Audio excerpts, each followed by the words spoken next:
മുൻപ് തന്നെ രാഹുൽ മാങ്കൂട്ടത്തിലുമായി ബന്ധപ്പെട്ട് പലതരത്തിലുള്ള പരാതികൾ അന്തരീക്ഷത്തിലുണ്ട്. അതിന് രാഹുൽ പ്രതികരിച്ചിട്ടില്ല. ഒരു ഘട്ടത്തിൽ അദ്ദേഹം ഹൂ കേഴ്സ് എന്നൊരു മറുപടി പറയുന്നുണ്ട് അതിനെക്കുറിച്ച്. പക്ഷെ അപ്പോൾ അദ്ദേഹത്തെ എന്തു ചെയ്യുകയായിരുന്നു പാർട്ടി എന്ന ക്വസ്റ്റ്യൻ അവിടെയുണ്ട്. ഇപ്പോൾ നിരന്തരമായി പരാതികൾ ഉയർന്നു വരുന്നു. ഈ പരാതികൾ ഉയർന്നു വരുന്നതിന് സ്വഭാവം നേരത്തെ അജിംസ് പറഞ്ഞ പോലെ ഏതെങ്കിലും പുറമേ നിന്നുള്ള രാഷ്ട്രീയ ശത്രുക്കളോ അല്ലെങ്കിൽ ഒരാൾ മാത്രമായി റിലേഷൻഷിപ്പ് ഇഷ്യൂവിൻ്റെ പേരിൽ ഉന്നയിക്കുന്ന പരാതിയുമല്ല, മറിച്ച് ഒരു ഹാബിച്വൽ ഒഫൻഡറായ മനുഷ്യൻ നിരന്തരമായി പരാതികൾ ഉന്നയിക്കുന്നു. നേരത്തെ പറഞ്ഞ പോലെ മുതിർന്ന നേതാക്കളുടെ മക്കൾ അല്ലെങ്കിൽ ഒരു പ്രധാനപ്പെട്ട ജനപ്രതിനിധിയുടെ മകൾ, പിന്നെയും അതിനകത്ത് നിൽക്കുന്ന സോഷ്യൽ മീഡിയയിലൊക്കെ വളരെ സജീവമായി നിൽക്കുന്ന സ്ത്രീകളായിട്ടുള്ള പ്രവർത്തകർ, ഇവരൊക്കെ പരാതി അയക്കുന്നു. ഇവർ സംസ്ഥാന നേതൃത്വത്തിന് പരാതി അയക്കുന്നു, ദേശീയ നേതൃത്വത്തിലുള്ള പ്രധാനപ്പെട്ട ആളുകൾ. ഇപ്പോൾ ഇവിടുത്തെ പരാതികൾ പ്രധാനമായി ഇപ്പോൾ രാഹുൽ ഗാന്ധിക്കും പ്രിയങ്ക ഗാന്ധിക്കും ഒക്കെ പോകും. കാരണം അവർ രണ്ടുപേരും ഇവിടെ ഉണ്ടായിരുന്നവരാണ്. പ്രിയങ്ക ഗാന്ധി ഇപ്പോഴും ഇവിടെയുണ്ട്. ഇവിടെ നിന്നുള്ള ദേശീയ നേതാവ് കൂടിയാണ് അവർ. കാരണം വയനാട്ടിലെ MP ആണ് അവർ. രാഹുൽ ഗാന്ധി ഇവിടെ ഉണ്ടായിരുന്ന ആളാണ്. സോ ഈ പരാതിയെല്ലാം അവിടേക്കും പോകും. KC വേണുഗോപാൽ ദേശീയ നേതൃത്വത്തിലെ പ്രധാനപ്പെട്ട നേതാവ് മലയാളിയുമാണ്. അദ്ദേഹത്തിന് പരാതി പോകും. അങ്ങനെ പോകാവുന്ന എല്ലായിടത്തേക്കും ഇദ്ദേഹത്തെക്കുറിച്ചുള്ള പല പരാതികൾ പോയി കഴിഞ്ഞിട്ടുണ്ട്. എന്നിട്ടും ഇദ്ദേഹത്തെ പദവികൾ കൊടുത്ത് റിവാർഡ് ചെയ്തിട്ടുണ്ടോ എന്ന ക്വസ്റ്റിന് കോൺഗ്രസ് മറുപടി പറയേണ്ടതുണ്ടെന്നാണ് എനിക്ക് തോന്നുന്ന കാര്യം. കാരണം ഇത് കുഴപ്പമാണ്. ഏതെങ്കിലും ഒരു ദിവസം ഇതുപോലെ മൂക്കടിച്ച് വീഴാൻ പോകുന്ന ഒരാൾ, അയാൾ ഒറ്റയ്ക്ക് വീഴാൻ പോകുന്നതിനെ കുറിച്ചല്ല, അയാൾ ഉണ്ടാക്കുന്ന ഈ കുഴപ്പങ്ങളുടെ പേരിൽ ട്രോമ അനുഭവിക്കുന്ന എത്രയോ സ്ത്രീകളുണ്ട്. അവരോട് ഈ പാർട്ടി കൊടുക്കുന്ന മെസ്സേജ് എന്താണെന്ന് പദവികൾ കൊടുത്ത് ആദരിക്കുമ്പോഴും അല്ലെങ്കിൽ വലിയ വിവാദങ്ങളുടെ കാലത്ത് പൊതിഞ്ഞു പിടിക്കുമ്പോഴും ചെയ്യാൻ പാടുണ്ടായിരുന്ന കാര്യമാണോ എന്ന് കോൺഗ്രസ് ആലോചിക്കേണ്ട ഒരു സന്ദർഭമാണ് ഇത്. പക്ഷേ അതിനടുത്ത ഘട്ടം അതിനെക്കുറിച്ച് പറഞ്ഞാൽ കോൺഗ്രസ് അയാളെ എന്ത് ചെയ്യാൻ തീരുമാനിച്ചു കഴിഞ്ഞു? ഒഴിവാക്കാൻ തീരുമാനിച്ചത് നല്ല തീരുമാനമാണ്.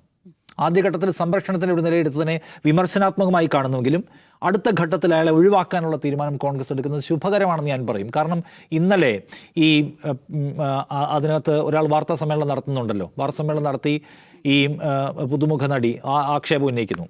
അതിനകത്ത് പോലും കോൺഗ്രസിനകത്ത് നിന്ന് ചില പ്രധാനപ്പെട്ട നേതാക്കളുടെ കൺസൾട്ടേഷനോട് കൂടിയാണ് ആ വാർത്താ സമ്മേളനം നടന്നതെന്ന് വിചാരിക്കാൻ പല ന്യായങ്ങളുണ്ട്. കാരണം PD സതീശൻ പിന്നീട് പറഞ്ഞത് മകളെപ്പോലെ കാണുന്ന ഒരാൾ, അവർക്കൊരാവശ്യം വന്ന ഘട്ടത്തിൽ അവരെ സഹായിക്കാനുള്ള ബാധ്യതയുണ്ട് എന്ന് അദ്ദേഹം പറയുന്നുണ്ട്. എന്ന് വെച്ചാൽ അദ്ദേഹത്തിന് വേണമെങ്കിൽ ആ വാർത്താ സമ്മേളനം ഇടപെട്ട് ഹോൾഡ് ചെയ്യിക്കാൻ കഴിയുമായിരുന്ന ആളാണെന്നാണ് അതിൽ നിന്ന് മനസ്സിലാക്കേണ്ടത്. അത്രയും ബന്ധം അവർക്കിടയിലുണ്ട്. പക്ഷേ അത് ചെയ്യേണ്ടതില്ല. അവർക്ക് പറയണമെങ്കിൽ പറഞ്ഞോട്ടെ. അവർ പറയുന്നു. അതിൻ്റെ അടിസ്ഥാനത്തിൽ നടപടിയെടുക്കാൻ ദേശീയ നേതൃത്വം, ഇപ്പം നേരത്തെ പറഞ്ഞ പോലെ ദേശീയ നേതൃത്വത്തിൽ ഇവിടെ നിന്നുള്ള രാഹുൽ ഗാന്ധിയും പ്രിയങ്ക ഗാന്ധിയും ഒക്കെ ഉണ്ട്. അവർ സ്വാഭാവികമായിട്ട് നിർദ്ദേശിക്കും. പിന്നെ ഇവിടുത്തെ സംസ്ഥാന നേതൃത്വത്തിനും അതിനകത്ത് പിടിച്ചു നിൽക്കാൻ കഴിയാത്ത നില വന്ന് ഒഴിവാക്കാൻ അവർ തീരുമാനിച്ചു. ഒഴിവാക്കി. നല്ല കാര്യമാണ്. കാരണം ഇത്രയും ആളുകളെ എന്താ പറയുന്നത്, അശ്ലീലം നിറഞ്ഞ പ്രതിരോധങ്ങളിലൂടെ നിലനിർത്തേണ്ട ബാധ്യത ഒരു പാർട്ടിക്കും ഉണ്ടാവാൻ പാടില്ല. അപ്പോൾ ഈ തീരുമാനം നല്ല തീരുമാനമാണ്. അദ്ദേഹത്തിൻ്റെ ഈ ഇരപിടിയൻ സമീപനത്തിൻ്റെ ഇരകളാക്കപ്പെട്ട മുഴുവൻ മനുഷ്യരോടും കോൺഗ്രസിന് ഇപ്പോഴെങ്കിലും നീതി ചെയ്യാൻ പറ്റും. നല്ല കാര്യം. എല്ലാവരും പാഠമാക്കേണ്ടുന്ന ഒന്ന്. നമ്മുടെ കൂട്ടത്തിൽ ആരെങ്കിലും തെറ്റ് ചെയ്താൽ അവരെ എല്ലാം സംരക്ഷിച്ചു പിടിക്കുക. എങ്ങനെയും നമ്മുടെ കൂട്ടത്തിലുള്ള MLA മാരോ നേതാക്കളോ ഒക്കെ കുഴപ്പത്തിൽ ചെന്ന് ചാടിയാൽ അവരെ എല്ലാം സംരക്ഷിക്കുന്ന നിലയെടുക്കരുന്ന എല്ലാവർക്കും പാഠമാക്കാൻ കഴിയുന്ന ഒരു സന്ദർഭമാണ് ഇതെന്ന് ഞാൻ പറയും. ഇത് എന്തുകൊണ്ടാണ് സംഭവിക്കുന്നതിനെക്കുറിച്ച് ആലോചിക്കണം. നോക്കൂ, ഇദ്ദേഹം എല്ലാവർക്കും പോയി മെസ്സേജ് അയക്കുകയാണ്. അയക്കുമ്പോൾ ഇദ്ദേഹത്തിൻ്റെ ഒരു കോൺഫിഡൻസ് എന്താണ്? രാഹുൽ മാങ്കൂട്ടത്തിൽ എന്ന ഞാൻ നിങ്ങൾക്ക് മെസ്സേജ് അയക്കുന്നു. ആ കോൺഫിഡൻസ് എവിടെ നിന്നാണ് വരുന്നത്? അതായത് നോക്കൂ, ഇപ്പോൾ അദ്ദേഹം പ്രവർത്തിച്ച് വന്നത് നമുക്കറിയാം. ഇപ്പം നേരത്തെ അജിംസ് പറഞ്ഞാൽ അദ്ദേഹം KSUവിൽ പ്രവർത്തിക്കുകയും അല്ലെങ്കിൽ യൂത്ത് കോൺഗ്രസിലൂടെ ഉയർന്നു വരികയും ഒക്കെ ചെയ്തിട്ടുള്ള ആളാണ്. പക്ഷെ അദ്ദേഹം ശ്രദ്ധിക്കപ്പെടുന്നതും പെട്ടെന്ന് യൂത്ത് കോൺഗ്രസിൻ്റെ സംസ്ഥാന അധ്യക്ഷ കാൻഡിഡേറ്റായി മാറുകയും ചെയ്യുന്നത് ചാനൽ ചർച്ചകളിലൂടെ അദ്ദേഹം ഉണ്ടാക്കിയ ഒരു വലിയ ബൂമാണ്. അത് നമ്മൾ കണ്ടതാണ്. രാഹുൽ മാങ്കൂട്ടത്തിൽ ആരാണെന്ന് ചോദിച്ചാൽ ചാനൽ ചർച്ചകളിലെ കോൺഗ്രസിൻ്റെ തീപ്പൊരി മുഖം. പിന്നെ അയാൾ സ്വാഭാവികമായിട്ടും യൂത്ത് കോൺഗ്രസിൻ്റെ സംസ്ഥാന അധ്യക്ഷ കാൻഡിഡേറ്റായി വന്നു. ആർക്കും എതിർപ്പം തോന്നില്ല. കാരണം ഇത്രയും പവർഫുൾ ആയിട്ടുള്ള ഒരാളാണല്ലോ. അയാൾ തന്നെ പറഞ്ഞെന്ന് പറഞ്ഞു. അയാൾക്ക് വേണ്ടിയുള്ള വലിയ പിന്തുണക്കാരെ സമൂഹ മാധ്യമങ്ങളിലാകമാനം നമ്മൾ കണ്ടു. അപ്പോൾ ഈ വരുന്ന വരവ് എന്ന് വെച്ചാൽ സാധാരണ നിലയ്ക്ക് സംഘടനയിലൂടെ പ്രവർത്തിച്ചു വരിക, രണ്ടാമത്തെ ഘട്ടത്തിൽ സംഘടനയെ സംഘടിപ്പിച്ച് വളരുക, ഇതാണ് പ്രധാന കാര്യം. അങ്ങനെയാണ് നിങ്ങൾ തലപ്പത്ത് വരിക. പക്ഷെ അങ്ങനെ ഒന്നും വരണമെന്ന നിർബന്ധമൊന്നും യൂത്ത് കോൺഗ്രസിൻ്റെയോ സെറ്റപ്പിനകത്തില്ല. നിങ്ങൾക്ക് എങ്ങനെയും വരാം. അതിനുള്ള വഴികൾ നിങ്ങൾ സ്വയം കണ്ടെത്തിയാൽ മതി. നിങ്ങൾക്ക് ഏത് മാർഗവും അതിൽ അവലംബിക്കാം. മുകളിൽ വന്നാൽ മതി. ഇപ്പോൾ DYFI ആണെങ്കിൽ അല്ലെങ്കിൽ CPM ആണെങ്കിൽ നിങ്ങൾക്ക് വരുന്നതിന് വഴികളുണ്ട്. ഇതിൽ ബൈപ്പാസുകളില്ല. താഴെ നിലയ്ക്ക് പ്രവർത്തിച്ച് കമ്മിറ്റികളിൽ പങ്കെടുത്ത് സമരങ്ങളിൽ പങ്കെടുത്ത് കൃത്യമായ കമ്മിറ്റിയിൽ പങ്കെടുത്ത് അതിനെല്ലാം ഓഡിറ്റ് ഇതെല്ലാം കഴിഞ്ഞിട്ട് മുകളിൽ വരാൻ പറ്റൂ. അതുകൊണ്ട് നമുക്ക് രാഹുൽ മാങ്കൂട്ടത്തിലും VK സനോജും പെരുമാറുന്നത് രണ്ട് സ്വഭാവത്തിലായിരിക്കും. നിങ്ങൾ നോക്കിയാൽ അത് രണ്ട് സവിശേഷതകളുണ്ട് എന്ന് കാണുക. അപ്പോൾ രാഹുൽ മാങ്കൂട്ടത്തിൽ അങ്ങനെ പ്രവർത്തന വഴിയിലൂടെ വലിയ സമരമുഖത്ത് നമ്മൾ കണ്ട ആളല്ല. അദ്ദേഹത്തെ നമ്മൾ കണ്ടത് ചാനൽ ചർച്ചകളിലെ വൈറൽ കട്ടുകളിലും റീലുകളിലുമാണ്. അപ്പോൾ റീലുകളിലൂടെ വളർന്ന ആൾ കേവലമായ ഒരു നേതാവെന്ന് മാത്രമല്ല അയാളെ വിളിക്കേണ്ടത്. അയാൾ ഒരു താരമാണ് അല്ലേ. ഞാനൊരു താരമാകുന്നു. അയാൾ പറയുന്നത് നിങ്ങൾ എൻ്റെ അണികളാകൂ എന്നല്ല, നിങ്ങളെൻ്റെ രാഷ്ട്രീയത്തിൻ്റെ സന്ദേശവാഹകരാകൂ എന്നല്ല, നിങ്ങളെൻ്റെ ഫാൻസ് ആകൂ എന്നാണ്. അദ്ദേഹത്തിനുള്ള ഫാൻസാണ്. അപ്പോൾ അദ്ദേഹം തന്നെയും ഞാനൊരു താരശരീരമാണെന്ന് വിചാരിക്കുന്നു. അപ്പോൾ ഞാൻ നിങ്ങൾക്കൊരു മെസ്സേജ് അയച്ചാൽ നിങ്ങൾ എന്നിൽ അനുരക്തരാകൂ, നിങ്ങൾ എന്നെ ഞാൻ മെസ്സേജ് അയച്ചാൽ നിങ്ങൾ കൺഗ്രാറ്റ്സ്, ഞാൻ നിങ്ങൾക്ക് മെസ്സേജ് അയച്ചിരിക്കുന്നു എന്ന മട്ടിൽ ഞാൻ പോയി ഇടപെടുന്നിടത്തെല്ലാം ആളുകളുടെ പിന്നാലെ വരും എന്നതാണ് ഇവർക്ക് ഇപ്പോൾ കിട്ടിയ ഈ പറയുന്ന സംഗതി. അവരതിനാൽ ഭ്രമിക്കുകയാണ്. അതിൻ്റെ ഉൽപ്പന്നമാണ് എല്ലാവർക്കും മെസ്സേജ് അയക്കുക. രാഹുൽ മാങ്കൂട്ടത്തിൻ്റെ മെസ്സേജ് കണ്ടാൽ എല്ലാവരും തിരിച്ചും മെസ്സേജ് അയക്കുമായിരിക്കും. രാഹുൽ മാങ്കൂട്ടത്തിൽ നിങ്ങൾ സുന്ദരിയാണെന്ന് പറഞ്ഞാൽ അതിലെല്ലാവരും ഭയങ്കരമായി എക്സൈറ്റഡ് ആകുമായിരിക്കും എന്ന് വിചാരിക്കുന്ന ഒരു ഓവർ കോൺഫിഡൻസ് ഉണ്ടല്ലോ, എനിക്ക് ആ എഡ്ജ് ഉണ്ടെന്ന് വിചാരിക്കുന്നത്. അതിലാണ് വാരിയും എതിരെ എല്ലാവർക്കും മെസ്സേജ് അയക്കുന്നത്. അപ്പോൾ അതിൻ്റെ ഒരു പ്രതികരണമാണ് ഈ കാണുന്നത്. നോക്കുക, ഈ വന്നിട്ടുള്ള പരാതികൾ എടുത്ത് നോക്കുക. ഇത് ഏതെങ്കിലും സ്വപ്ന സുരേഷോ അല്ലെങ്കിൽ സരിത എസ് നായരോ ഉന്നയിച്ച പരാതി പോലെ ഒന്നുള്ളതല്ല. ഏറ്റവും അവസാനം ഈ യുവനടി ഉന്നയിക്കുന്ന പ്രശ്നം പോലെ നിങ്ങൾ ജെൻഡറിനെ നിങ്ങൾ റെസ്പെക്റ്റ് ചെയ്യണം. അല്ല, നിങ്ങൾ എന്നെ ഉപദ്രവിച്ചു എൻ്റെ വീട്ടിൽ കിടന്നുള്ള പരാതി ഉന്നയിക്കുകയോ നിങ്ങളെ പൂർണ്ണമായി നശിപ്പിക്കുക, നിങ്ങളുടെ പേര് ഞാൻ പുറത്തു പറയാൻ പോകുന്നു, അല്ല നാളത്തെ വാർത്താ സമ്മേളനത്തിൽ ബാക്കി പറയും, അങ്ങനെയുള്ള ബ്ലാക്ക് മെയിലിംഗ് ഒന്നുമല്ല. അവരുടെ വാർത്താ സമ്മേളനം ക്ലിയറാണ്. ഇത് നിങ്ങൾ നന്നാവുന്നെങ്കിൽ നന്നാവ്, നിങ്ങളുടെ ഭാഗത്ത് തെറ്റുണ്ട്, നിങ്ങൾ ആളുകളെ റെസ്പെക്റ്റ് ചെയ്യണം. ഈ പ്രശ്നം ഉന്നയിച്ചു, ഇപ്പോൾ ഹണി ഭാസ്കരൻ ഈ പ്രശ്നം ഉന്നയിച്ചു. അവർ പറയുന്നത് എന്താണ്?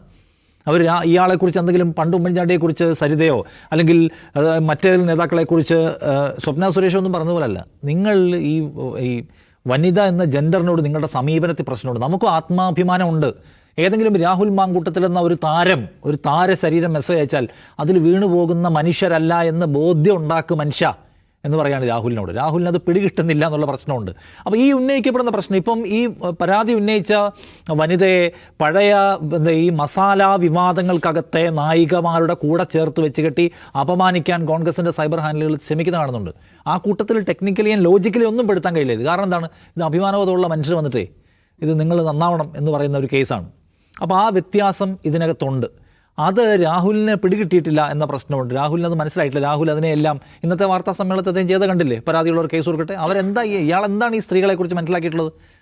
അപ്പോൾ ആ മനസ്സിലാക്കലിലേക്കത്ത ഈ സന്ദർഭത്തിൽ പോലും എത്തിയിട്ടില്ല. അപ്പോൾ ഈ വിഭാഗത്തിന് ഈ നിലയ്ക്കുള്ള സവിശേഷതകളുണ്ട്. ഞാൻ പറയാം, അടിത്തട്ടിൽ നിന്ന് അങ്ങനെ പണിയെടുത്ത് വരാത്ത ഒരാൾ റീലുകളിലൂടെ നേതാവായ ഒരു താരം വിചാരിക്കുകയാണ് എനിക്ക് എല്ലാം കിട്ടും എന്ന് വിചാരിക്കുകയാണ്. ആ വിചാരത്തിന് കിട്ടുന്ന അടിയാണിത്. നല്ല അഭിമാനബോധമുള്ള മനുഷ്യർ ആ പണി നടക്കില്ല എന്ന് പറഞ്ഞ് ഇപ്പോൾ അദ്ദേഹത്തെ നിങ്ങൾ റെസ്റ്റ് എടുക്കുമെന്ന് പറഞ്ഞാണത്. അപ്പോൾ അദ്ദേഹത്തിന് ഇത് 24 മണിക്കൂർ വേണ്ടി വന്നില്ല. എത്ര കാലം കൊണ്ട് ഉണ്ടാക്കിയെടുത്ത കരിയറാണ്. അത് തകർന്ന് തരിപ്പണമായി പോകാൻ 24 മണിക്കൂർ വേണ്ടില്ല. ഇന്നലെ ഉച്ചയോട് കൂടിയാണ് ഒരു വൈറൽ ക്ലിപ്പ് നമ്മൾ കാണുന്നത്. ഇന്ന് നേരം വെളുത്തപ്പോൾ അദ്ദേഹത്തിന് രാജിവെച്ച് പോകേണ്ടി വന്നു. പൊക്കോളൂ എന്ന് പറഞ്ഞു, പാർട്ടി പറഞ്ഞു. അതാണ്. ഇനി രാഹുൽ കോൺഗ്രസ് ആണ്, അപ്പോൾ രാഹുൽ മാങ്കൂട്ടത്തിൽ വേണമെങ്കിൽ തിരിച്ചു വരാം എന്നൊക്കെ വിചാരിക്കുന്ന ആൾക്കാരുണ്ട്. എനിക്ക് തോന്നുന്നില്ല തിരിച്ചു വരാൻ എളുപ്പമാണെന്ന്. അതിന് പല ഘടകങ്ങളുണ്ട്. നേരത്തെ പറഞ്ഞ പോലെ അദ്ദേഹത്തിൻ്റെ ഒരു പെരുമാറ്റ രീതിയും ഇടപെടലും ഒക്കെ കണ്ടാൽ അദ്ദേഹം ഷാഫി പറമ്പലിൻ്റെ കൂടെ നിരന്തരം സഞ്ചരിക്കുകയും ഷാഫി പറമ്പലിൻ്റെ ഒരു വിധേയനെ പോലെ എപ്പോഴും കൂടുന്ന ആളാണ്. അദ്ദേഹത്തിൻ്റെ ഓഫീസിൽ പോലും ഷാഫിയുടെ പടമാണ്, പോലീസ് സ്റ്റേഷനിലൊക്കെ മഹാത്മാഗാന്ധിയുടെ പടം വെച്ചേക്കുന്നത്. അപ്പോൾ ഷാഫി ഒരു വളരെ എന്താണ് അത്രയും വഴക്കമുള്ളൊരു പൊളിറ്റീഷ്യനാണ്.